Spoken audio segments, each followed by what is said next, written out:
네, 시작하겠습니다. 안녕하세요. 반갑습니다. 자, 오늘 드릴 문제 한번 보도록 하겠습니다.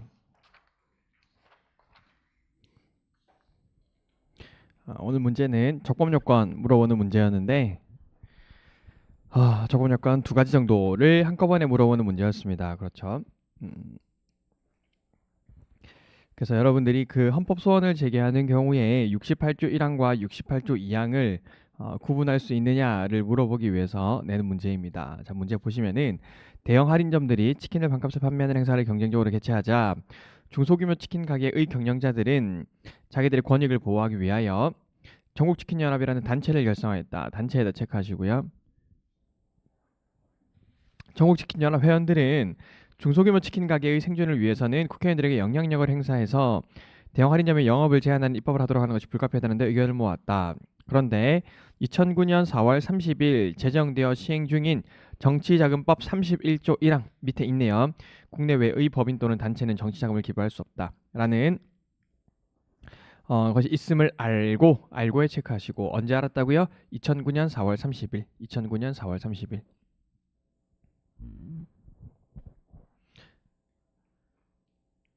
전국치킨연합은 2011년 3월 10일 이 법률 조항이 자기의 헌법상 기본권을 침해한다는 이유로 헌법소원 심판을 청구하였다. 2009년 4월 30일에 아닌 게 아니죠. 2009년 4월 30일에 제정되어 시행됐던 거죠. 자, 그래서 지금 이 사건 법률 조항에 대해서 헌법소원 심판을 청구했다고 합니다. 그럼 이거는 몇 조입니까? 68조 1항, 그쵸? 권리구제형 헌법소원 심판을 청구한 겁니다.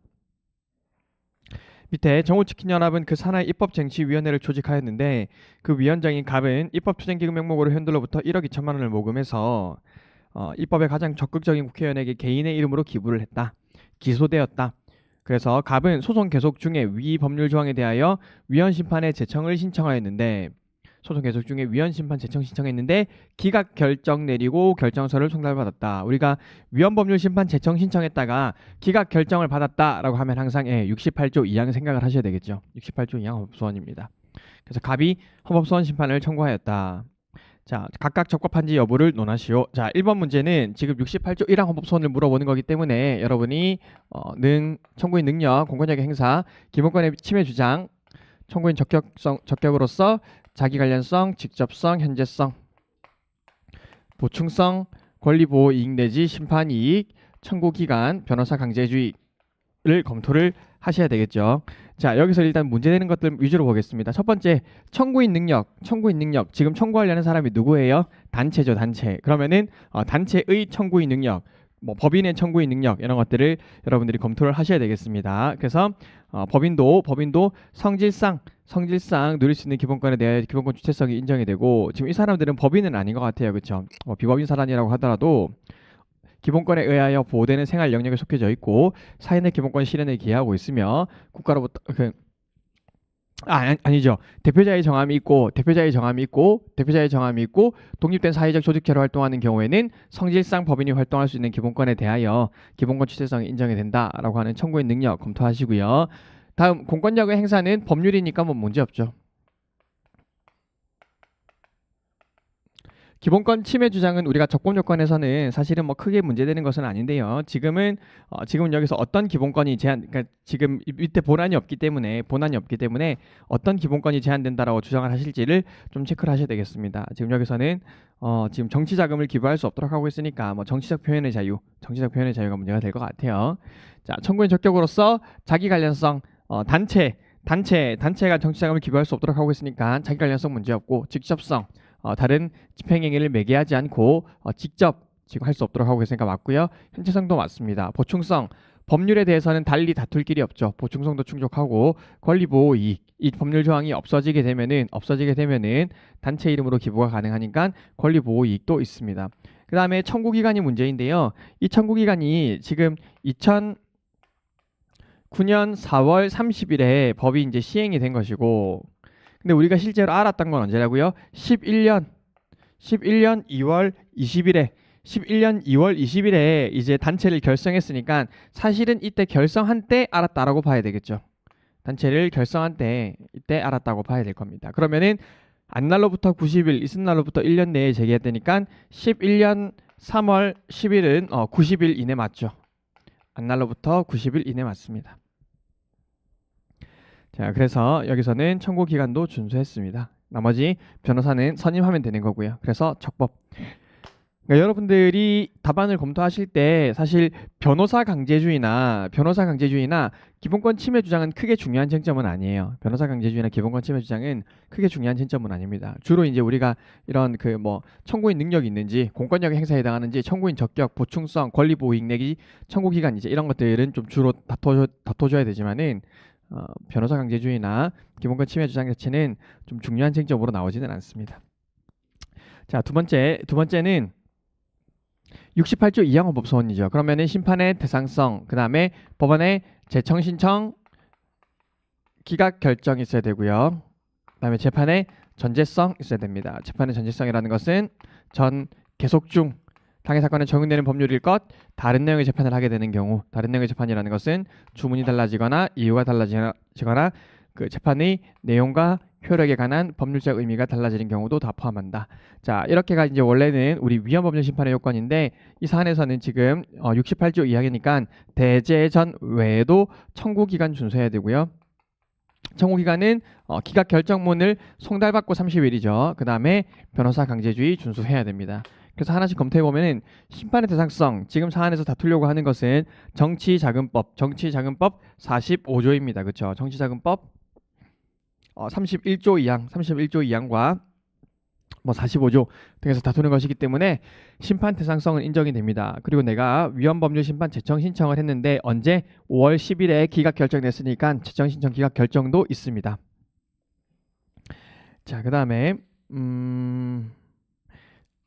31조 2항이네요. 그렇죠? 자, 그 다음에 재판의 전제성도 당해 사건 계속 중이고 당해 사건에 적용되는 법률이고 여기서 이기면은 무죄 나오겠죠. 다른 내용의 재판을 하게 되는 경우에 해당합니다. 그 다음에 11년 5월 20일에 송달받았으니까 11년 5월 20일에 송달받고 언제? 11년 6월 18일에 이제 청구를 한다라는 거잖아요. 자, 나중에 여러분들이 민법 시간에 배우시겠지만은 우리가 일반적으로 이제 날짜를 계산할 때는 이렇게 날짜를 계산할 때는 초일은 산입하지 않습니다. 초일은 산입하지 않아야 우리 그 청구인들한테 날짜가 하루 더 늘어나서 유리하기 때문에 초일을 산입하지 않는다는 초일 불산입 원칙이 있습니다. 그렇기 때문에 지금 여기서도 보시면은 그 11월 5월 20일이잖아요. 11월 5월 20일이면은 그러니까 이날로부터 30일이죠.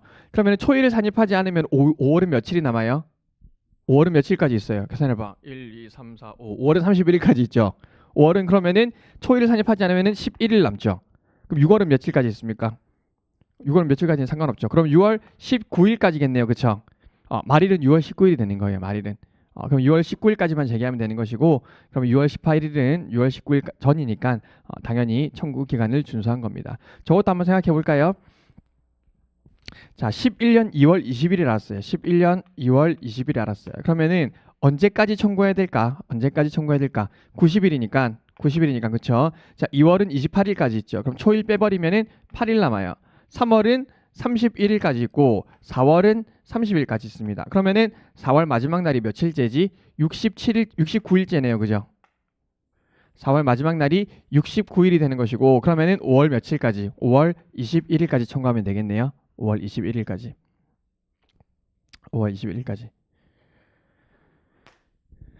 자, 그래서 여기서는 뭐 둘 다 적법하다라는 논의였습니다. 어쨌든 헌법 소원에 대해서 적법 요건들을 잘 기억해 놓으시기를 바랍니다. 자, 그러면 우리 오늘은 책에서는 쟁점 80번 헌법 총론 보도록 하겠습니다. 헌법 총론 보도록 하겠습니다.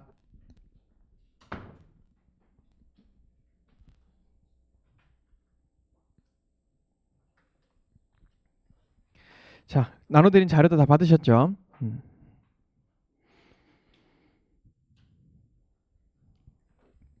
자, 보겠습니다. 자, 제일 먼저 이제 우리가 그 헌법 총론에서 그 관습헌법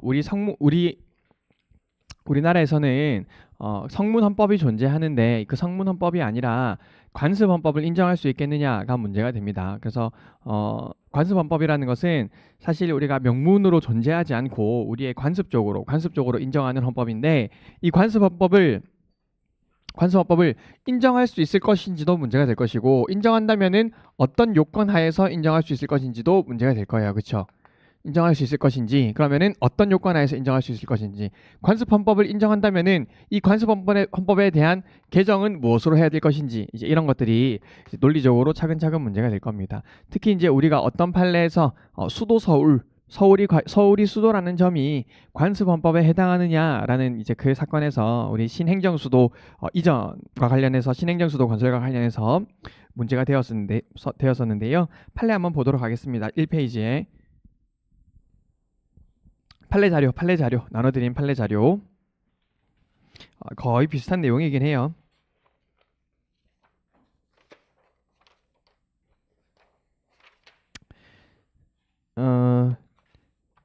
죄송합니다. 책을 보고 합시다. 책을 보고 하는 게 나을 것 같아요. 책에다가 여러분들 먼저 체크하시고. 자, 237페이지입니다. 관습헌법. 우리나라는 성문헌법을 가진 나라로서 기본적으로 헌법전이 헌법의 법원이 되는데 성문헌법이라고 하더라도 모든 사항을 빠짐없이 규율하기 어렵기 때문에 그러니까 이제 그 성문헌법이 아닌 경우에도 우리가 헌법적인 내용들로 인정할 만한 그런 내용들이 불문헌법 내지 관습헌법으로 인정할 소지가 있습니다. 자, 그러면은 관습헌법이라는 것이 성립하기 위해서는 어떤 요건이 필요하느냐?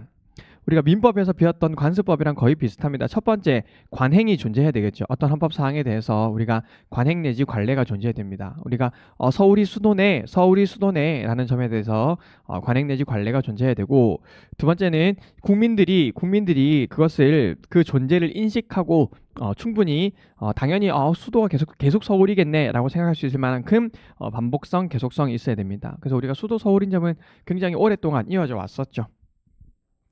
그리고 반대되는 관행이 이루어져서는 안 되고 항상성, 마지막 네 번째 명확해야 되고 명료성, 마지막은 이 국민적 합의가 있어야 됩니다. 국민적 합의.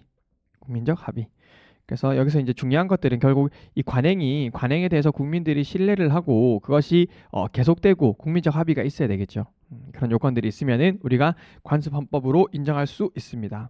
자, 그러면은 우리가 관습헌법으로 인정할 만한 내용들도 사실 이게 법률에 규정될 내용이라면 관습헌법으로 인정할 수 없겠죠. 그래서 관습헌법은 말 그대로 그 내용 자체가 헌법적인 사항이어야 우리가 관습헌법으로 인정을 할 수가 있습니다. 첫째 줄에 단지 법률로 정할 사항이 아니라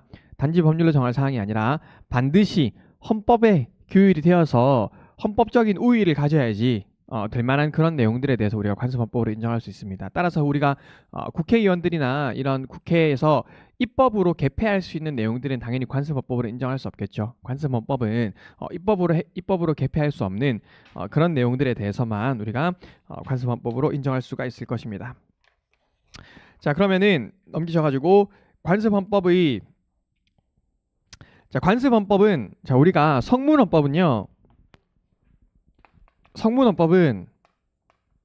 이 성문헌법을 없애려면 어떤 방법만 있어야 되는 거예요?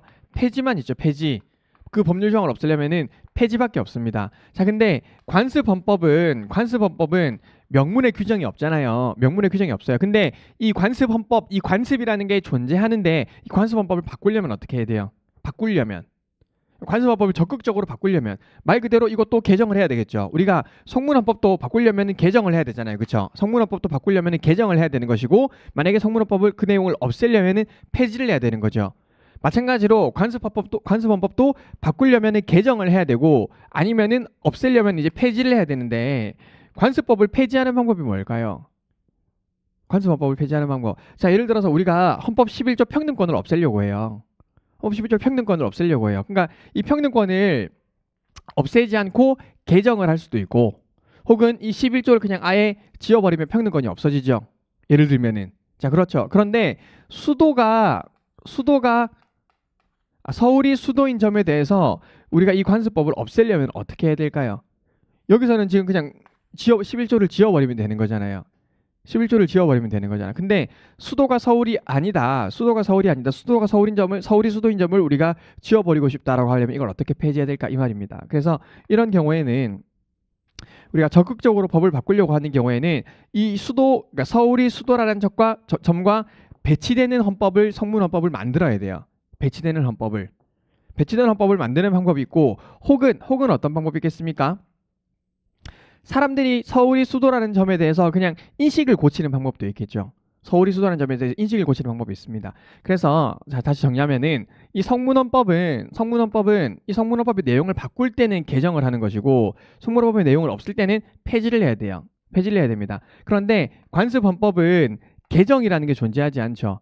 관습헌법 자체를 개정할 수가 없습니다. 그렇기 때문에 관습헌법은 새로운 헌법사항을 만들므로써 그와 배치되는 헌법사항을 만들므로써 그 관습헌법 내용을 없애거나 또 어떻게 하면 없어질까요? 우리가 평등권에 대해서는 우리 국민들이 더 이상 평등에 대한 요구가 없어진다고 해서 평등권이 없어지진 않죠. 헌법에 규정이 되어 있으면. 하지만 관습헌법은 어떻습니까? 국민적 합의나 그런 관행 내지 관례 명료성 이런 것들이 없어지게 되면은 자연적으로 사멸합니다. 자연적으로 사멸하는 거예요. 그래서 이 관습헌법을 없애는 방법 중에 하나가 이제 새로운 그와 배치되는 헌법 내용을 개정하는 것과 그 다음에 국민들이 그 관습 헌법에 대한 이제 국민적 합의나 그런 관행들을 없애는 거 이제 그런 것들이 있을 겁니다. 자, 그래서 보시면 관습 헌법도 성문헌법의 경우와 동일한 효력을 가지기 때문에 최소한 헌법 개정에 의한 방법에 의해서만 개정할 수 있는데 다만 이 경우 관습헌법은 상반하는 법규범을 첨가함에 의하여 폐지하게 되는 점에서 삭제로 폐지하는 성문헌법 규정과는 구분된다. 또한 국민적 합의성을 상실함에 의하여 법적 효력을 상실할 수도 있다. 자, 그럼 5번 법률에 의해서 개정이 가능하겠습니까? 법률에 의해서 관습헌법은 개정이 불가능하겠죠. 왜? 헌법이니까 헌법 개정에 의하여야 하는 것이고 법률에 의해서는 개정할 수가 없다. 자, 그러면 판례 한번 보겠습니다. 판례에서 한번 논리만 한번 같이 잘 따라가 볼게요. 자, 판례 먼저 가번에는 헌법상 수도의 개념이 무엇인지 근데 여기서 어쨌든 대통령의 소재지가 어디인가 하는 점이 수도를 결정하는 데 있어서 특히 결정적인 요소가 된다라는 것이고요. 자, 그러면은 밑에 이제 신행정수도의 건설을 위한 특별조치법 여기서는 이제 그 대통령의 소재지를 옮기는 것인데 이게 이제 수도 이전의 의사결정을 포함하는지에 대해서 수도 이전을 의미한다라고 했습니다. 여기까지가 이제 그 법률과 관련되는 이야기들 한 거고요. 지금부터 논리입니다. 그렇죠? 그럼 우리 헌법상 관습헌법이 인정이 될 수 있겠느냐? 이 헌법전에 다 기재할 수 없으니까 관습헌법을 인정할 수는 있다라는 것이고.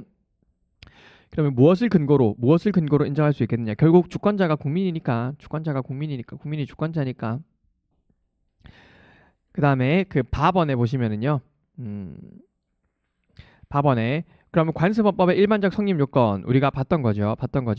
자, 그래서 이제 지금 여기까지 우리가 관습헌법이 인정이 될 수 있겠다. 관습헌법은 이런 요건이면은 성립하겠다라고 봤습니다. 그러면은 A번 우리나라의 수도가 서울인 점이 자명하고 전제된 헌법 규범으로서 불문헌법으로 인정이 될 수 있는지, 그러니까 국민들이 충분한 그런 인식을 가지고 있고 수도가 서울이라는 것에 대해서 굉장히 오래 전부터 그렇게 이어져 왔다라는 것이죠. 그래서 이게 당연히 불문헌법으로 인정이 될 수 있고 그 다음에 넘기셔서 자번 결국 이것이 관습헌법 우리가 이런 관례, 관행 그리고 국민적 합의에 의해서 관습헌법으로 인정할 수 있다라는 것이죠.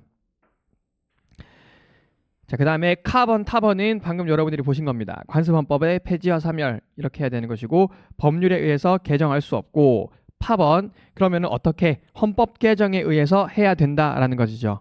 됐습니까? 자, 그러면은 수도가 서울인 점은 관습헌법이고 관습헌법의 요건을 충족하고 그러면은 이거는 법률로 개정할 수 없고 헌법으로 개정해야 되는데 법률로 만들었으니까 뭘 침해한다라는 거예요? 헌법 개정을 할 수 있는 국민의 국민투표권을 침해한다라는 거죠. 국민투표권을 침해한다. 그래서 위헌이다. 자, 그래서 이제 우리가 수도를 옮기지 못했습니다. 그러니까 이제 신행정수도 건설이 무산이 되니까 뭘 만들었습니까? 행정중심 복합도시를 건설을 하려고 했습니다. 그래서 여기에 대해서도 위헌 소원이 제기가 되었는데 가번 보시면은 이 행정중심 복합도시가 수도로서의 지위를 획득하는지 여부에 대해서 여전히 정부의 중요 정책은 대통령이 하는데 대통령은 서울에 있으니까 수도를 이전하는 건 아니야. 이 행복도시는 수도를 이전하는 것은 아니다라는 것이고요. 넘기셔가지고 4번에 서울의 수도로서의 지위가 당연히 해체되지도 않고 그리고 이걸로 그 권력 구조 및 국무총리의 지위가 변경되지도 않기 때문에 따라서 이것은 관습 헌법이 아니죠. 헌법적인 사항이 아닙니다. 헌법적인 사항이 아니기 때문에 당연히 이런 도시 건설 같은 것은 법률로 할 수 있다라는 겁니다. 법률로 할 수 있어서 국민투표권을 침해할 가능성이 없다. 가능성이 없다. 자, 이해되셨죠? 넘어가시겠습니다. 자, 239페이지 헌법 개정 81번 헌법 개정. 자, 헌법 개정. 우리가 헌법을 이제 제정하고 나면은 특히 이제 헌법이 이제 내용을 적극적으로 바꾸는 헌법 개정의 필요성이 있을 수 있는데요. 헌법 개정이라는 것은 이 헌법에 규정된 절차에 따라 그 기본적 동일성을 유지하면서 헌법의 특정 조항을 의식적으로 수정, 삭제, 추가함으로써 헌법의 형식이나 내용에 변경을 가하는 행위를 말합니다. 자, 헌법 개정이라는 것은 제일 중요한 게 뭐겠습니까? 그 기본적 동일성이 유지되면서 특정 조항을 바꾸는 것을 우리가 헌법 개정이라고 얘기를 합니다. 그래서 우리가 지금까지 뭐 구차 개헌까지 이어져 왔었죠. 그런데 사실 이거를 뭐 또 그 엄밀한 의미에서 헌법 개정이 아니다. 이건 헌법 제정이다라고 보는 사람들도 있습니다. 왜겠습니까? 기본적 동일성이 없다. 왜 기본적 동일성이 없어요?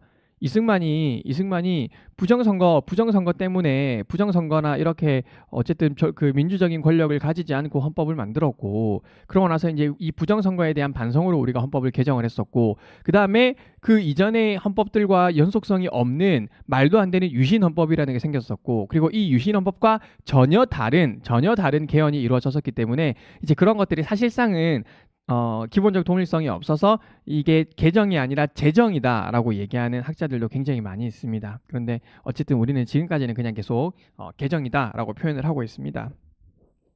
자, 문제는 뭐냐면은 이 헌법을 제정할 수 있는 사람 우리가 헌법 제정 권력이라고 얘기하는데요. 헌법을 만든 사람들을 헌법 제정 권력이라고 얘기하고 이제 우리가 헌법을 개정할 수 있는 사람들을 헌법 개정 권력이라고 얘기합니다. 헌법 개정 권력은 지금 살고 있는 우리들이죠. 우리가 헌법 개정 권력들입니다. 자, 그런데 이 헌법 개정의 한계를 인정할 수 있겠느냐? 즉 모든 헌법 조항에 대해서 우리가 개정을 할 수 있을까? 혹은 어떤 특별한 법률 조항에 대해서는 헌법을 개정할 수 없을까에 대해서 문제가 되는데 자, 헌법 조문 한번 보시면은 헌법 1조 1항 한번 보시죠. 헌법 1조 1항. 헌법 1조 1항. 어때요? 여러분 헌법 개정에 한계가 있을까요? 없을까요? 헌법을 제정한 사람도 국민이에요. 그렇죠? 제정한 사람도 국민이고 헌법을 개정하려고 하는 사람도 국민입니다. 그럼 여러분들 생각에서는 이 헌법 개정에 대해서 한계를 인정할 수 있을 것 같아요? 없을 것 같아요? 자, 그 고민에서 시작을 하는 겁니다. 자, 1조 1항에 보시면은 대한민국은 민주공화국이다 라고 얘기하고 있어요. 대한민국은 민주공화국이다. 민주국가, 민주가 뭡니까? 독재국가와 전제국가의 반대말이죠. 그러니까 독재와 전제를 부인하는 게 민주입니다. 민주. 그래서 우리나라는 독재도 아니고 전제도 아니고 민주국가이고요.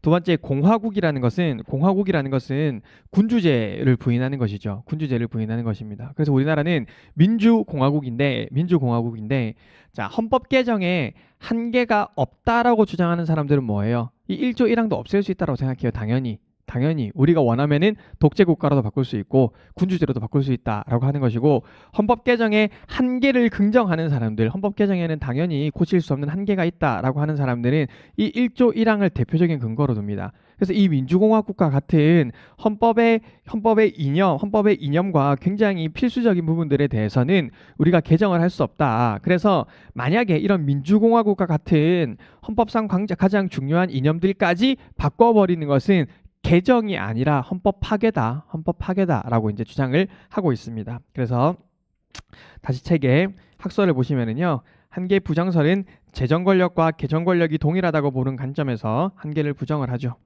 그래서 과거 세대가 현재 세대를 구속할 수 없다. 과거 세대가 가졌던 이념들이 그때 당시에 우리 헌법 재헌헌법을 만들 때 제한헌법을 만들 때 가졌던 이념들이 현재 시대에서 우리와 동일한 이념들이 아니기 때문에 우리를 구속할 수 없다. 따라서 한계가 없다라고 주장하는 견해가 있고, 한계 긍정설은 어쨌든 재정 권력과 개정 권력이 다르기 때문에 이 헌법을 초월한 가치가 실정 헌법을 초월한 가치들이 헌법에 담겨져 있는 경우들이 있고, 그런 것들은 바꿀 수가 없다. 그래서 만약에 그런 것들을 바꿔서 헌법적인 동일성이 상실이 되면은 그거는 헌법의 파괴에 해당한다라고 얘기를 하고 있습니다. 그래서 저는 한계 부정설로 결론을 내렸는데, 여러분들은 한계 긍정설로 결론을 내리세요. 거의 대부분의 교수님들의 견해들이나 우리의 논의들은 한계 긍정설에서 시작을 하기 때문에, 그래서 민주공화국은 항상 한계 긍정설의 근거로 드시면 될 것 같아요. 민주공화국.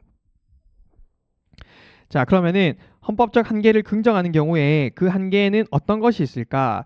그 한계를 인정하는 경우에는 헌법 개정은 절차적 한계와 내용상 한계가 인정될 수 있겠죠. 절차적 한계와 내용상 한계가 있을 수 있습니다. 보시면은 이 절차적 한계는 헌법 개정 절차, 당연히 헌법 개정 절차에 따라야 되는 것이고, 이 개정 권력의 주체, 그러니까 개정 권력은 우리 국민들이잖아요, 그렇죠? 근데 이 개정 권력의 주체와 같은 본질적인 부분들은 간접적인 방법으로도 개정할 수 없다라는 겁니다. 개정 권력의 주체를 아예 국회의원들한테만 다 준다거나 그렇게 할 수 없다라는 것이고, 비본질적인 부분은 개정이 가능하다. 그리고 우리 봤던 것처럼 당연히 72조에 의해서는 개정할 수가 없습니다. 넘기셔가지고,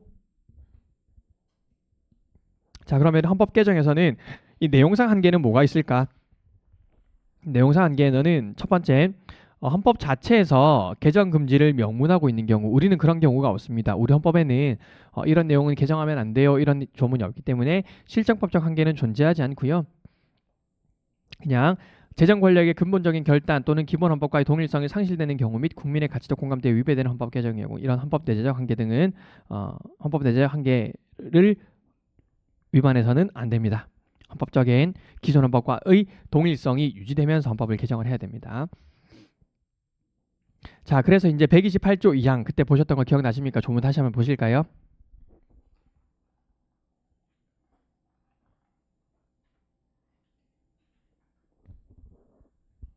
우리 헌법 개정 파트에 보면은 대통령의 임기 연장 또는 중임 변경을 위한 헌법 개정은 헌법 개정 제안 당시 대통령에 대하여는 효력이 없다라고 얘기를 하고 있잖아요. 그러니까 이게 지금 헌법 개정의 한계를 규정한 것인가에 대해서 견해가 대립하는 겁니다. 그래서 첫 번째 견해는 이거는 헌법 개정의 한계 여부와 상관없이 그냥 어쨌든 그 당시 대통령한테는 효력이 없다라는 것을 그냥 명시한 것이다. 즉 인적인 효력, 그 대통령에 대해서는 효력이 없다라는 것을 명시한 것에 불과하다라는 인적 효력 범위 제한설이 있고요.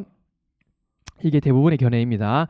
그 다음에 우리나라가 그 대통령이 자기의 권력을 유지하기 위한 수단으로 이런 대통령 임기 연장 조항들을 계속 바꿔왔었기 때문에 이제 그런 특수한 정치적 상황을 반영한 것이고, 만약에 이후에 좀 그럴 가능성이 없어진다면은 개정이 가능하다. 그런 특수한 상황이 없어진다면 개정이 가능하다라는 게 상대적 개정 한계 조항설이고, 그 외에도 개정이 가능하다라는 견해와 개정이 불가능하다라는 견해가 있는데, 여러분들은 인적 효력 범위 제한설로 견해를 정리하시면 될 것 같습니다. 참 법학이라는 게 우습죠. 여러분 견해까지 정리하라고 강의를 하고, 그죠? 여러분 견해는 여러분이 가지는 것인데, 그죠? 네, 여러분 견해 가지셔도 됩니다. 그냥 제가 추천하는 견해입니다. 추천 견해. 저도 말하면서도 엄청 웃기네요. 자, 그래서 우리가 지금 국회에서 헌법 개정안이 좀 계속 논의되고 있죠. 그래서 올해 지방선거를 좀 봐야 될 것 같은데, 올해 지방선거 때 헌법이 개정이 되면은 저도 죽고 여러분도 죽겠죠. 저도 죽고 여러분도 죽습니다. 하지만 한편으로 다행일 수도 있습니다. 모두가 제로 베이스에서 다시 시작하는 거니까, 모두가 다시 시작하는 거예요. 아무리 지금까지 헌법을 열심히 했다고 하더라도. 그래서 이제 요즘에 몇몇 학생들이 헌법 공부를 이 지방선거 때까지 한번 기다려보는 학생들도 있는 것 같아요. 이 지방선거 때 이게 개헌이 되면 그때 가서 공부하려고. 그래서 지금 개헌이 지금 논의되고 있는 게, 제가 처음에 말씀드렸던 것처럼 우리 헌법 조문에 보면은 모든 국민은이라고 다 표현이 되어 있잖아요. 그래서 거기 중에서 이런 뭐 평등권이라든지 행복추구권 이런 것들은 사람은 모든 사람은 이제 이런 식으로 좀 고치려고 하고 있고요. 그리고 헌법 11조 보시면은 우리 평등권에서 성별, 종교, 사회적 신분에 의해서 차별을 받지 아니한다라고 하고 있죠. 성별, 종교, 사회적 신분에 의해서 차별을 받지 아니한다. 이거 예시 규정이라고 얘기했잖아요. 근데 우리 지금 개정 논의에서는 이런 그 유엔 자유권 규약 이런 것들을 좀 참고해가지고 성별, 종교, 사회적 신분뿐만 아니라 인종, 언어 이런 것들도 좀 명시적으로 차별 금지 사유로 좀 넣으려고 하는 것 같습니다. 인종, 언어로도 차별하면 안 된다. 그다음에 양성평등 보장도 우리 평등권 조항에 좀 넣자 이런 논의들도 나오고 있고요.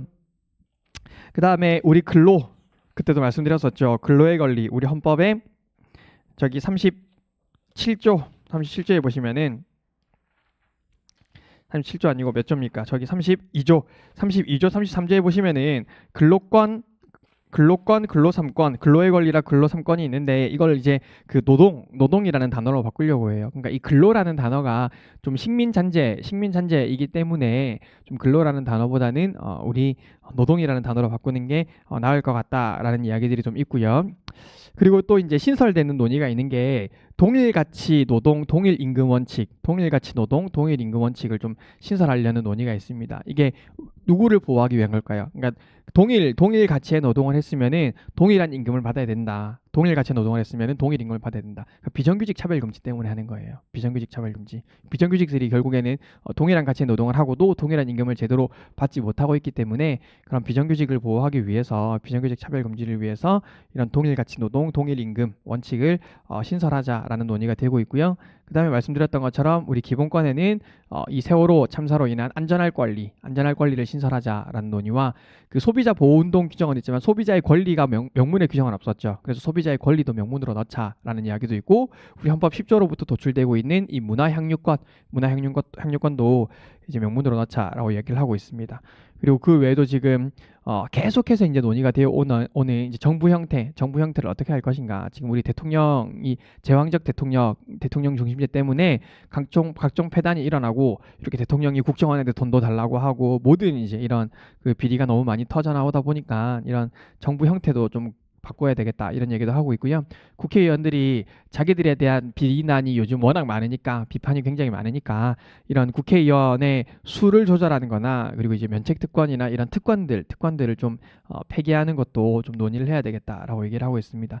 왜냐하면 이 국회의원 수 문제도 그래요. 사실은 우리 헌법에는 국회의원 200인 이상이라고 하고 있죠. 200인 이상이라고 하고 있으면은 그러니까 한 200인 정도에서 설정을 해야 될 거잖아요. 근데 거의 1.5배이잖아요. 지금 1.5배. 그 너무 많다라는 거예요. 그러니까 이게 헌법에서 이제 이 내용들을 좀 적절하게 좀 조정을 해서 국회의원 수도 좀 명확하게 헌법에서 정하려고 이야기를 하고 있는 것 같습니다. 그래서 그런 것들이 좀 개정 논의되고 있는데 어쨌든 여러분들이 지금 공부하셔도 괜찮습니다. 달라지는 내용만 추가로 공부하시면 되기 때문에 자, 넘어갑시다. 헌법 변천.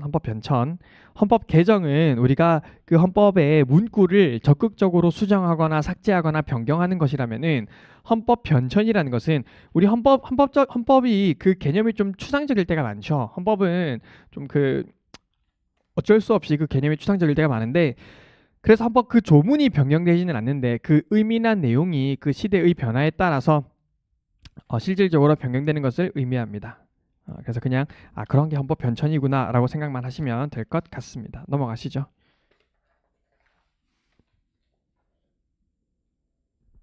다음 저항권입니다. 저항권.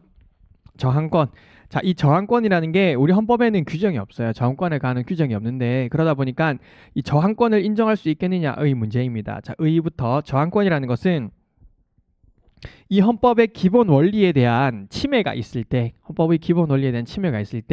다른 방법으로 그것을 해결할 수 없을 때 다른 합법적인 구제수단으로서는 그것을 목적을 달성할 수가 없을 때 국민이 이런 자기의 권리나 우리의 자유를 지키기 위해서 실력으로 저항하는 권리를 저항권이라고 하는데요. 이 저항권을 인정할 수 있는지 여부에 대해서 대법원은 부정하고 있습니다. 대법원은 우리 저항권이 실정 근거가 없는 이상 저항권을 인정할 수는 없다라고 이야기를 하고 있고요. 우리 헌법재판소는 저항권을 인정을 하는 입장입니다. 저항권은 이 국민이 이런 민주적 기본 질서를 회복하기 위하여 공권력에 대하여 저항하는 권리이기 때문에 이건 당연히 국민의 권리이고 헌법 수호 제도로서 기능을 의미를 가진다라고 해서 저항권을 긍정하는 입장입니다. 자, 그래서 만약에 저항권을 인정을 한다면은 어떤 요건이 있어야 되느냐? 첫 번째, 주체는 국민이어야 되겠죠. 그리고 두 번째는 그 대상은 헌법의 기본 질서를 파괴하려는 공권력의 행사여야 되고요. 세 번째, 이 저항권은 중요한 요건이죠. 소극적으로 행사를 해야 됩니다. 소극적으로. 즉 내가 어떤 특정한 목적을 달성하기 위하여, 적극적인 목적을 달성하기 위하여 저항권을 행사할 수는 없고, 현재 눈앞에 있는 이 민주적 기본 질서를 파괴하는 행위를 제거하기 위한 소극적 목적으로만 할 수가 있습니다. 적극적 목적으로는 저항권을 행사할 수가 없습니다.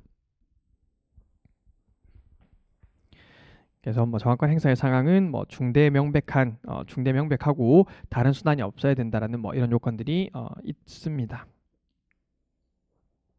자, 그러면은 저항권을 행사하면은 어떻게 되느냐? 우리가 저항권이라는 것은 지금 다른 합법적인 수단이 없을 때 물리력을 행사해서 우리의 민주적 기본 질서를 지키는 거죠. 따라서 이 구성요건, 우리 형법상 구성요건에는 해당할지 몰라도 위법성이 조각된다라고 바라보고 있습니다. 위법성이 조각된다. 근데 대법원은 부정하고 있습니다. 그래서 우리가 저항권 행사다라고 위법성 조각 사유를 주장을 해도 대법원은 위법성이 조각이 되지 않아라고 이야기를 하고 있습니다. 자, 그런데 이 시민불복종이라는 개념이랑 구분을 좀 하셔야 됩니다. 그러니까 저항권은 여러분들이 이 정도로 그냥 이해만 해놓으시면 되고요. 이런 개념들이 있다. 이 시민불복종이라는 것은 이 민주적 기본 질서가 파괴되지는 않는 상황이에요. 즉 전체 법 질서의 정당성은 인정을 하면서도 이게 나의 양심상 이런 법률은 받아들일 수 없어, 나의 양심상 이런 정책은 받아들일 수 없어 라고 해서 그 특정 법률이나 특정 정책에 대해서 의도적, 비폭력적으로 거부하는 행위를 우리가 시민불복종이라고 얘기합니다. 시민불복종. 자, 그러면 이 시민불복종이라는 것은 저항권과의 차이는, 이 저항권은 결국 민주적 기본 질서를 수호하기 위해서 이런 공권력의 행사 자체를 거부하는 것인데, 이 시민불복종은 특정 개별 법령이나 특정 개별 정책 그거 하나를 이제 거부한다는 점에서 차이가 있고요. 두 번째, 이 저항권은 폭력적인 행위로도 허용할 수가 있습니다. 저항권은 결국 민주적 기본 질서를 지키기 위해서 이런 실력 행사를 하는 것이지만, 시민불복종은 비폭력적으로 행사가 되어야 됩니다. 시민불복종은 비폭력적인 방법으로 행사되어야 되고, 저항권은 최후의 수단이죠. 그래서 보충성 요건이 필요하지만 시민불복종은 그렇지 않습니다. 마지막으로 저항권은 위법성 조각 사유에 해당을 하죠. 그런데 시민불복종은 어쨌든 실정법을 위반하는 행위이기 때문에, 법률을 위반하는 행위이기 때문에 처벌의 가능성이 있습니다. 그렇지만 우리가 이런 시민불복종도 좀 처벌을 할 때 이런 시민불복종 행위라는 것에 대해서 양해해주자라고 이제 이야기를 하는 것이지, 어쨌든 시민불복종은 실정법 위반에 해당하기 때문에 처벌의 가능성이 있습니다. 그 정도 보시면 될 것 같습니다. 다음, 방어적 민주주의.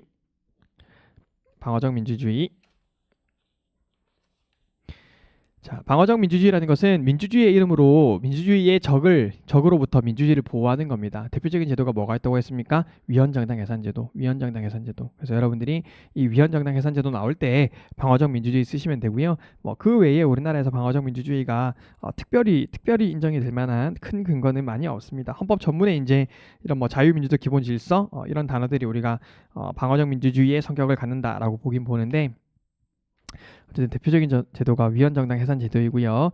이 기본권 실효 제도라는 것은 만약에 이 민주주의라는 이름으로 민주주의를 파괴하는 수단으로 기본권이 행사가 되는 경우에 그 기본권의 효력을 없애버리는 거예요. 우리나라에서는 인정이 되지 않습니다. 우리나라에서는 이렇게 기본권의 효력을 없애버리는 기본권 실효 제도가 인정이 되지 않습니다. 방어적 민주주의는 그냥 개념 정도만 이해해 놓으시면 되겠습니다. 자, 246페이지 합헌적 법률 해석.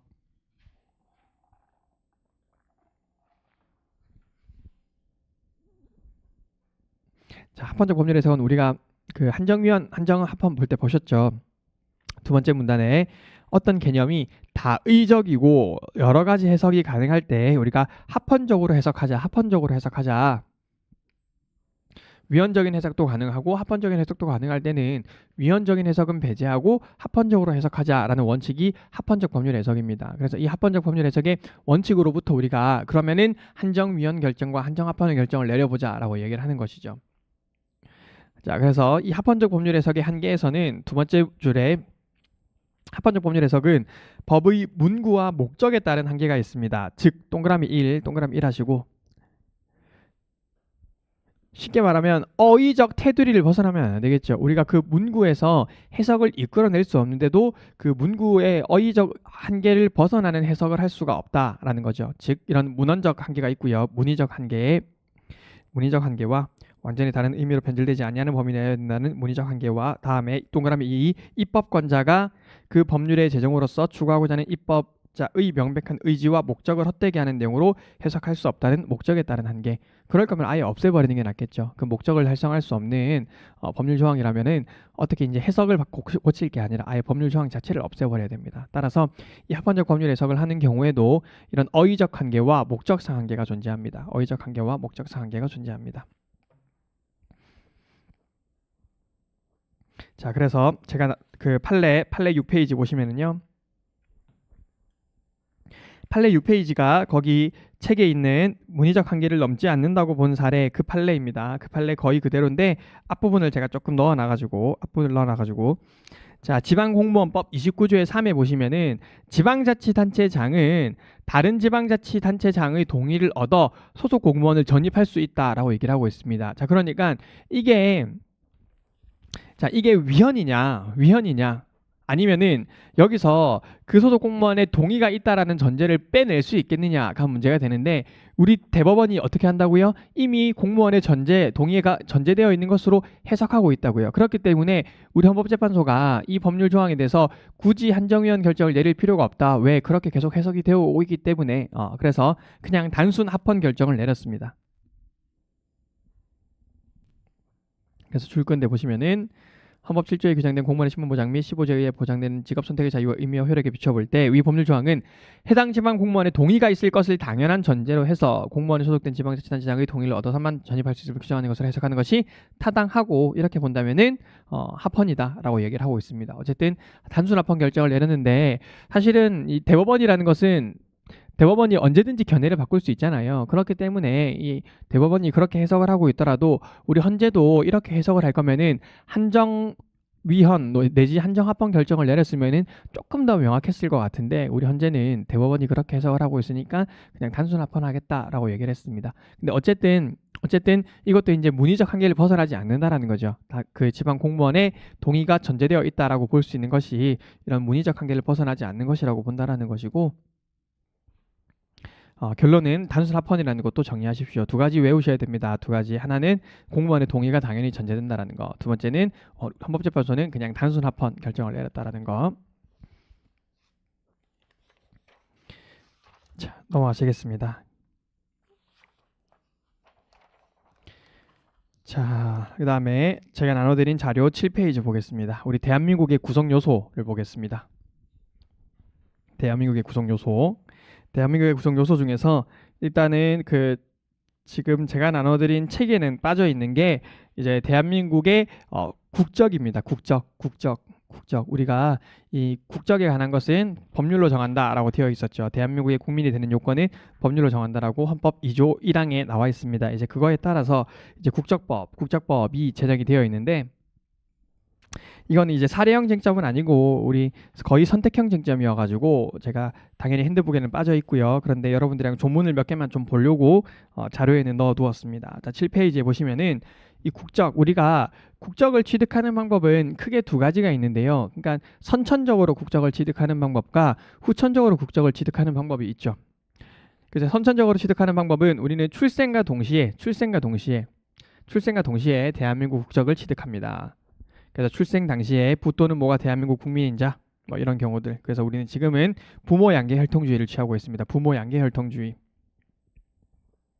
예전에 이제 부계 혈통주의였는데 부계 혈통주의가 위헌이 되었죠. 부계 혈통주의가 위헌이 됐고 엄마가 한국 국민이어도 된다라고 해서 이제 지금은 당연히 양성평등에 따라서 부모 양계 혈통주의를 취하고 있습니다. 그리고 이 항에 보시면은 대한민국에서 발견된 기아도 대한민국에서 출생한 것으로 봅니다. 자, 우리가 후천적으로 국적을 취득할 수 있는 방법은 크게 네 가지 정도가 있습니다. 인지, 귀화, 수반 취득, 국적 회복 이런 것들이 있는데요. 이 우리 국적법에서 말하는 인지는 우리 민사에서 말하는 인지랑은 다릅니다. 우리 민법에서 이야기하는 인지랑은 다른 거예요.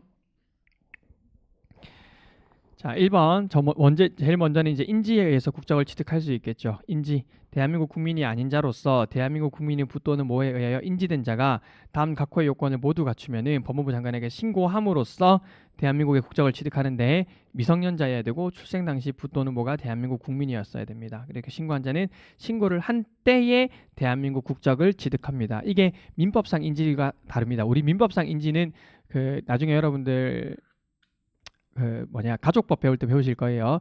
민법상 인지는 소구표가 있죠. 소구표. 민법상 인지는 소구표가 있습니다. 그런데 우리 국적법에서 말하는 인지라는 것은 신고를 할 때에 대한민국 국적을 취득하는 것이기 때문에 민법상 인지랑은 전혀 개념도 다르고 효과도 다릅니다.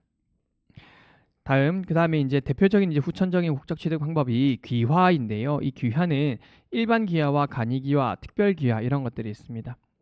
그러니까 4조에 보시면은 국적을 취득한 사실이 없는 외국인은 귀화 허가를 받아서 국적을 취득할 수 있는데, 자, 일반 귀화 요건 한번 보실까요? 일반 귀화를 하려면은 5년 이상 대한민국에 주소가 있어야 돼요. 5년 이상 주소가 있어야 되고, 성년이어야 되고, 품행 단정해야 되고, 그다음에 생계 유지 능력이 있어야 됩니다. 그리고 대한민국 국민으로서 기본적인 소양을 갖춰야 된다. 그래서 어쨌든 제일 중요한 요건은 5년 이상 거주해야 된다는 거겠죠.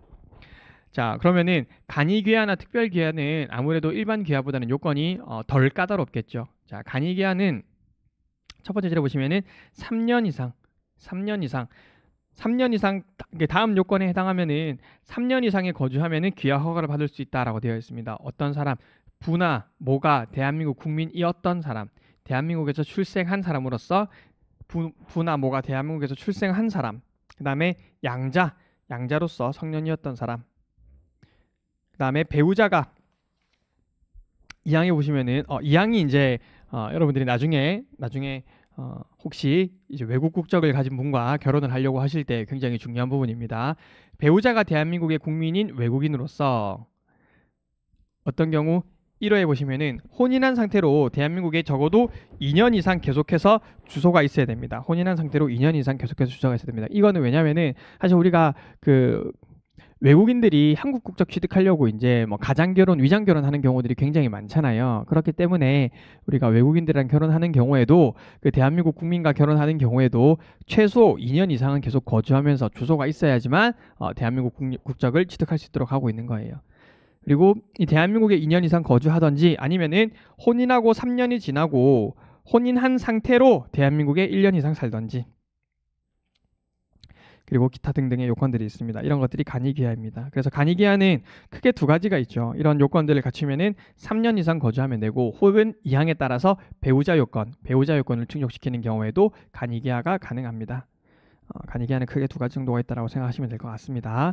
그 다음에 특별귀화라는 것은 이 계속 거주 요건에 제한이 없습니다. 자, 보시면은 특별귀화의 요건 하고 있는데 줄 건데 5조 1호의 2호 또는 4호 요건을 갖추지 아니하더라도 귀화 허가를 받을 수 있는데, 어떤 사람, 부 또는 모가 대한민국의 국민인 사람, 다만 양자로서 성년이 된 후에 입양된 사람은 제외하고, 2호 대한민국에 특별한 공로가 있는 사람, 3호 인재 국익에 기여할 것으로 인정되는 사람이죠. 이런 사람들한테는 우리가 이런 계속 거주 요건을 충족시키지 않더라도 특별 귀화로서 귀화를 받아들이고 있습니다. 자, 그래서 특별 귀화가 있고요. 그 다음에 세 번째 이제 후천적인 국적 취득 방법으로 수반 취득이라는 게 있는데요. 특히 이제 자녀가 이제 우리 부모가 대한민국 국적을 취득하면 무조건 그 자녀도 대한민국 국적을 취득해야 되는 게 아니라 자녀가 선택해서 국적 취득을 신청할 수 있습니다. 그런 것들이 이제 우리가 수반 취득이라고 하는데, 예전에는 이제 배우자의 수반 취득 규정이 있었는데 이제 위헌이 나고, 지금은 자녀의 수반 취득이 있습니다.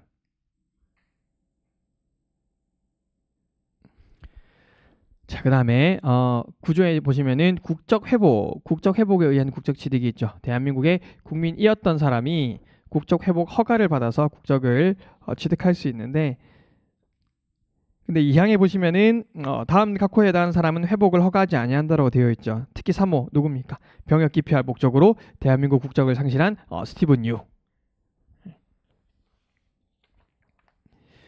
자, 그렇고요. 밑에 이제 외국 국적의 포기 의무와 국적의 상실.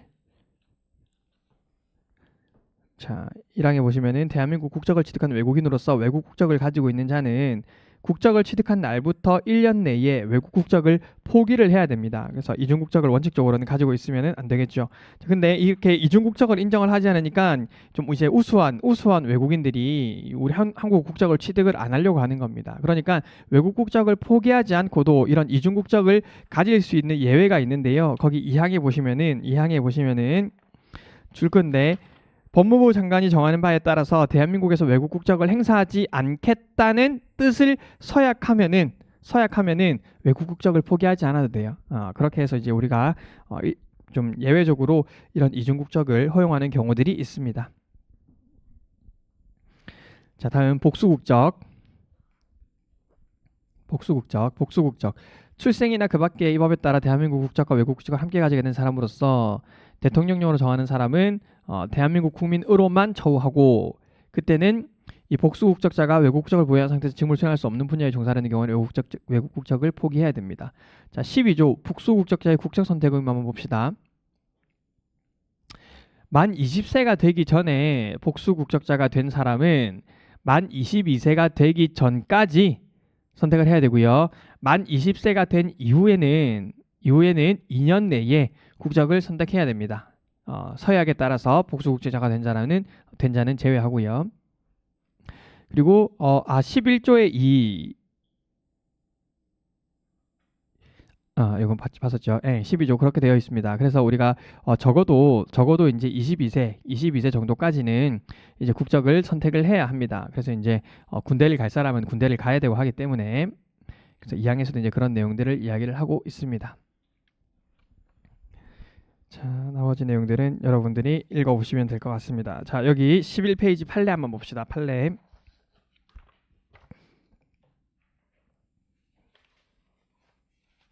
11페이지 판례. 자, 97원과 1,2입니다. 첫 번째. 이게 이제 그 과거에 우리가 부계혈통주의가 위헌이 났었잖아요. 부계혈통주의가 위헌이 났습니다. 그래서 지금 부모 양계 혈통주의로 바뀌었는데, 이게 부계혈통주의가 위헌이 나면서 부모 양계 혈통주의로 바뀌면서 이제 그 전에 이제 모계인 사람들을 과거 10년 동안만 소급해가지고 이제 대한민국 국적을 준 거예요. 과거 10년 동안만 소급해가지고. 그런데 이 언제 태어났냐를 기준으로 10년 동안만 소급하는 게 너무 짧다라는 겁니다. 그래서 위헌이 결정이 난 겁니다. 일단 가번, 출생에 의한 국적 취득에 있어서 부계혈통주의를 규정한 이 국적법이 헌법상 평등 원칙에 어긋나는지 여부, 어긋난다라는 거고요. 나번, 국법상 부가 외국인이기 때문에, 그러니까 아빠는 외국인이어서 대한민국 국적을 취득할 수 없었던 이 모의 자녀 중에서, 한국인 모의 자녀 중에서 이게 이제 법이 바뀌면서 10년간만 소급하고 있는 거죠. 10년 동안에 태어난 자에게만 대한민국 국적을 취득하도록 하는 경과 규정이 너무 짧아서 평등 원칙에 위배된다라고 얘기를 했습니다. 너무 짧아서 10년 동안만 소급해 주는 게. 그래서 이제 헌법 불합치 결정이 났고요. 그 밑에 이제 법을 특례 기간을 바꿔가지고 이 특례 기간을 20년으로 늘렸습니다. 20년으로. 그러니까 20년으로 늘린 거에 대해서는 합헌이다라고 이야기를 했습니다. 합헌이다. 그래서 78년부터 98년 사이에 태어난, 이렇게 이제 20년 동안 소급을 해주는 거예요. 경과 규정을 10년에서 20년으로 늘렸는데 이거를 뭐 한도 끝도 없이 늘릴 수도 없고 하기 때문에 우리 헌법재판소가 이 20년 정도는 합헌이다라고 이야기를 했습니다. 다음 12페이지에, 자, 이 기화는 법무부 장관이 허가를 해야 되는 것인데요. 이 허가가 재량행위냐 기속행위냐, 이 허가에 대해서 법무부 장관이 재량권을 가진다라는 게 우리 대법원의 입장이고요. 다음 밑에는 외국인이 기화 허가를 받기 위해서는 품행이 단정할 것의 요건이 필요한데, 이 품행이 단정할 것도 명확성의 원칙에 어긋나지 않는다. 이 품행이 단정할 것 요건이 우리가 그 사람을 대한민국 국민으로 받아들일 정도의 이런 성품을 가지고 있을 것을 의미하는 것이기 때문에 품행 단정 요건이 어긋나지 않는다라고 했습니다. 그 다음에 13페이지 마지막으로 외국인이 대한민국 국적을 취득하면은 일정 기간 내에 외국 국적을 포기하도록 하고 있는데요. 즉 외국 국적 포기 의무를 두고 있는데 합헌입니다. 외국 국적 포기 의무도 합헌입니다. 자, 넘어가시겠습니다. 대한민국의 영역 책 보시죠. 이제는 자, 헌법 3조 4조 한번 읽어보겠습니다. 3조 4조.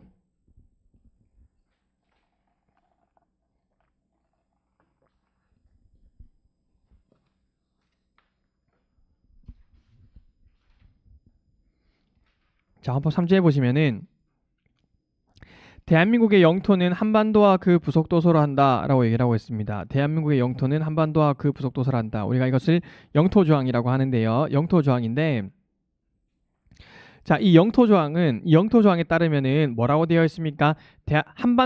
한반도가 대한민국의 영토라고 하고 있잖아요. 그러면은 이 3조에 따르면은 북한 땅도 대한민국 영토죠. 북한 땅도 대한민국 영토입니다. 그러면은 이 3조에 따르면은 북한은 저기 그 김정은 사단은 그 저기 김정은 일당은 국가입니까? 아니면은 그냥 반국가 단체입니까? 3조에 따르면 북한 땅도 우리 땅이에요. 그렇죠? 북한 땅도 한국 땅이란 말이에요. 한국 땅인데 김정은이 지금 점령하고 있어요. 그럼 김정은이 점령하고 있는 저 김정은 일당은 새로운 국가예요? 아니면은 그냥 우리나라 땅을 불법적으로 점령하고 있는 반국가 단체예요. 반국가 단체인 거죠. 반국가 단체. 그러니까 이 3조 영토 조항의 규범적 효력, 영토 조항이 우선한다. 영토 조항의 규범적 효력을 가진다라고 하면은 저 북한은 반국가 단체인 거예요. 이해되십니까? 그러니까 별개의 국가가 아니라 반국가 단체입니다. 자, 그런데 4조를 보세요. 자, 4조는 우리 통일조항인데 대한민국은 통일을 지향하며 자유민주적 기본질서에 입각한 평화적 통일정책을 수립하고 이를 추진한다라고 얘기를 하고 있습니다. 자, 4조에는 대한민국이 통일을 지향한다라고 되어 있어요. 통일을 지향한다라는 것은 뭐가 전제됩니까? 분단국가라는 것을 전제하는 것이죠. 그러면 4조에 따르면 북한은 국가예요. 4조에 따르면 북한은 국가인 겁니다. 자, 그러니까 이 3조와 4조가 충돌되는 모습을 나타내는 겁니다. 3조에 따르면은 북한도 우리 땅이기 때문에 북한은 반국가 단체이고, 근데 4조에 따르면은 북한이 하나의 국가로서 우리가 통일을 지향하는 국가이고 이렇게 되는 거죠. 이제 그래서 이 3조와 4조의 관계가 어떻게 되느냐 이런 것들이 이제 문제가 되는데요. 자, 책으로 한번 돌아옵시다. 대한민국 영역 1번 영토조항과 평화통일조항과의 관계. 그래서 3조는 대한민국의 영토는 한반도와 그 부속도서란다라고 규정하고 있고, 규정해서 이 38선 이북 영역은 미수복 지역이고 이를 반국가 단체인 북한이 불법 점거를 하고 있는 것으로 보고 있는 반면에 헌법 4조 평화통일조항은 북한을 민족통일의 동반자로 보고 있어서 이 헌법규범 상호 간의 충돌이 발생하는 것처럼 보여서 어떻게 해결할 것인지가 문제가 된다. 학설은 어떤 학설이 있겠습니까? 빨갱이 새끼들 미수복 지역이다 이렇게 하는 저의 입장은 아니에요. 저의 입장은 아닙니다. 여러분들 지금 잠 깨시라고 빨갱이 새끼들 미수복 지역이다라고 하는 이제 견해가 있는 것이고요. 그다음에 이번에 그 평창에서 우리는 하나도 못 받느냐, 우리 평화 통일을 해야 된다 이제 이런 입장도 있는 겁니다. 그래서 미수복 지역으로 보는 견해와 평화 통일 조항을 우선시하는 견해. 나중에 영상 잘라달라고 해야 되겠다 이거. 난 잠 깨라고 한 건데 도 아니야, 괜찮아요. 농담이에요. 그냥 그대로 가도 될 것 같아요. 무슨 크게 논란이 있겠습니까? 자, 볼게요. 어쨌든 미수복 지역으로 보는 견해가 있고, 그 다음에 평화통일 조항을 우선시하는 견해가 있습니다. 그 다음에 이 영토 조항을 이 미래지향적 미완성적 성격을 지닌 조항으로 보는 견해가 있고, 이 남북관계의 특수성을 고려해서 두 조항 모두의 효력을 인정하는 견해 등이 대립을 합니다. 자, 우리 대법원과 헌법재판소는 둘 다 유사한 입장인데요. 대법원과 헌법재판소는 이 북한이 반국가 단체인가 동시에 대화와 협력의 동반자다라는 남북한 특수관계론을 취하고 있습니다. 남북한 특수관계론.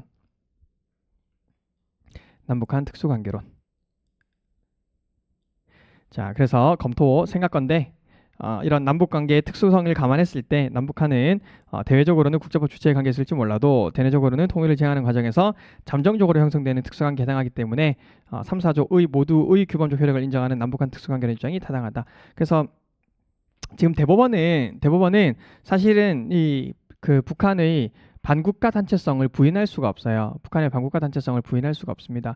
왜냐하면 이 북한의 반국가 단체성을 부인하게 되면은 국가보안법으로 유죄를 때릴 수가 없죠. 유죄를 때릴 수가 없기 때문에 대법원은 반국가 단체의 성격이 당연히 있다라고 얘기하는 것이고, 우리 헌법재판소도 어쨌든 이 그 조문을 봤을 때 반국가 단체인가 동시에 대화 협력의 동반자다라고 얘기를 하고 있습니다. 그래서 어느 하나가 우선하는 게 아니라 이렇게 우리 남북한의 특수관계에 따라서 이런 특수관계에 있는 지위에 있다라고 이야기를 하고 있습니다.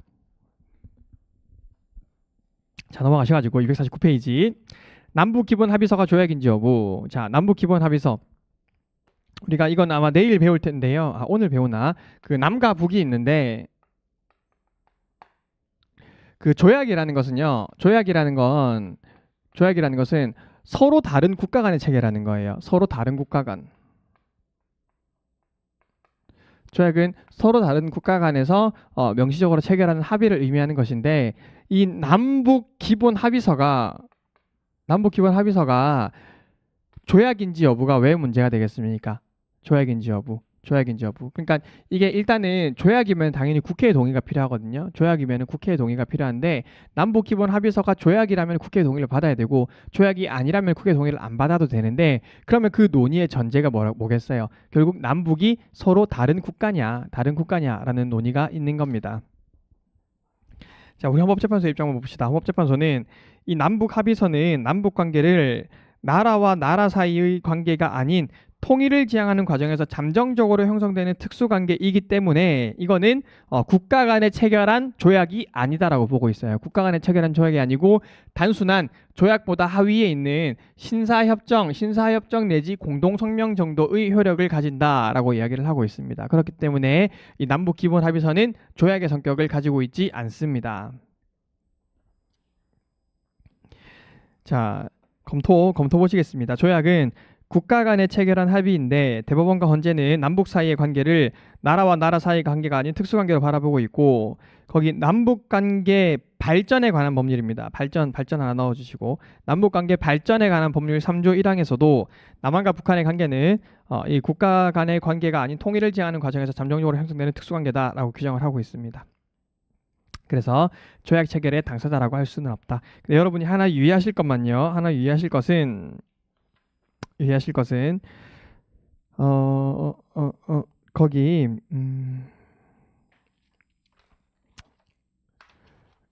우리 헌법에서 헌법 조문 잠깐만 하나만 보겠습니다. 헌법에서 60조 한번 보실까요? 60조.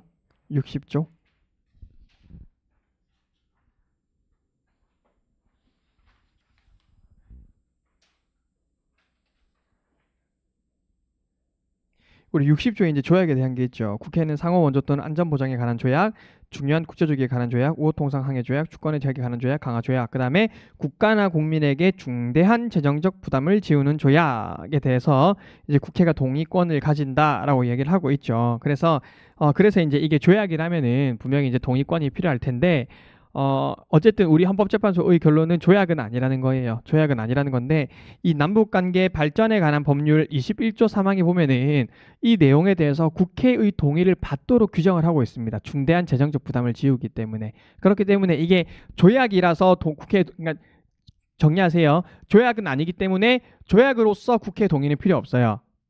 그런데 중대한 재정적 부담을 지우는 내용이기 때문에 국회의 동의가 필요합니다. 이 남북관계 발전에 관한 법률 21조 3항에서도 그런 내용들을 담고 있습니다. 자, 그러니까 국회의 동의가 필요합니다. 국회의 동의가 필요한데 그 이유가 뭐라고요? 조약이라서가 아니라 국가의 중대한 재정적 부담을 지우는 내용이기 때문에 이 관련 법률에서 동의를 얻도록 규정을 하고 있습니다. 자, 되셨죠? 넘어가시겠습니다. 249페이지 북한 주민의 법적 지위. 북한 주민의 법적 지위.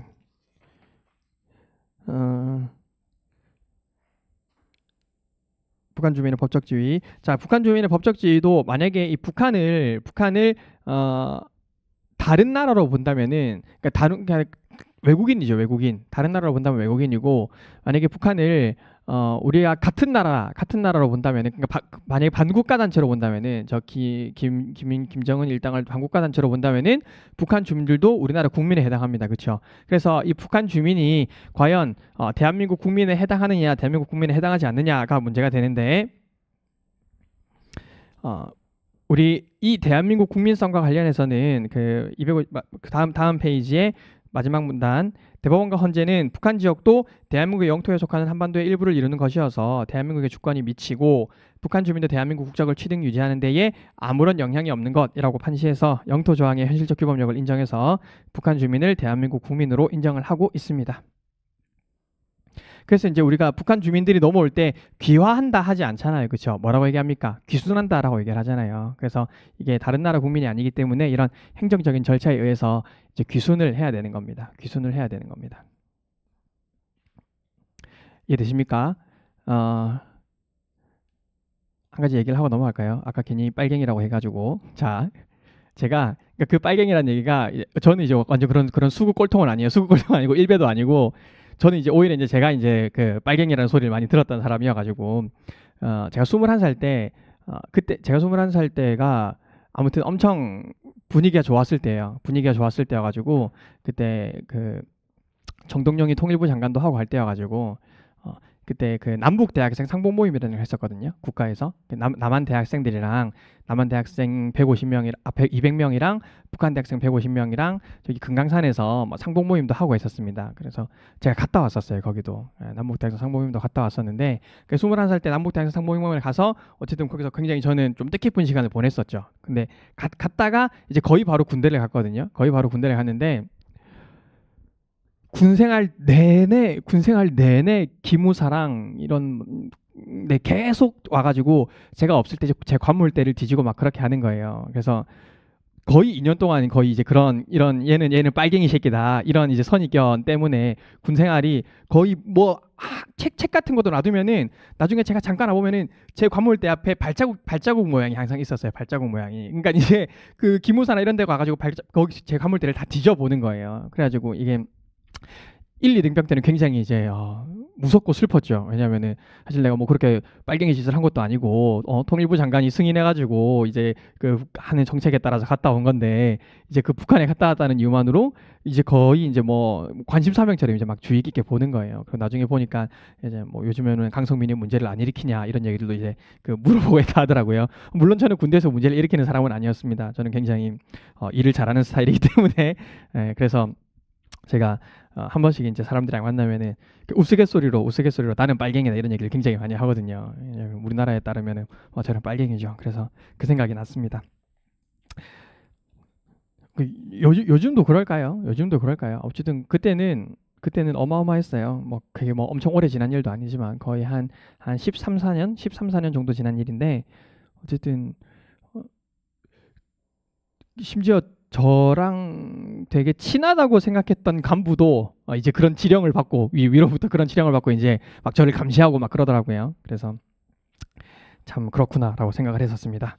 자, 거기까지 하시죠. 조금 쉬었다가 우리 55분부터 쟁점 87부터 보도록 하겠습니다.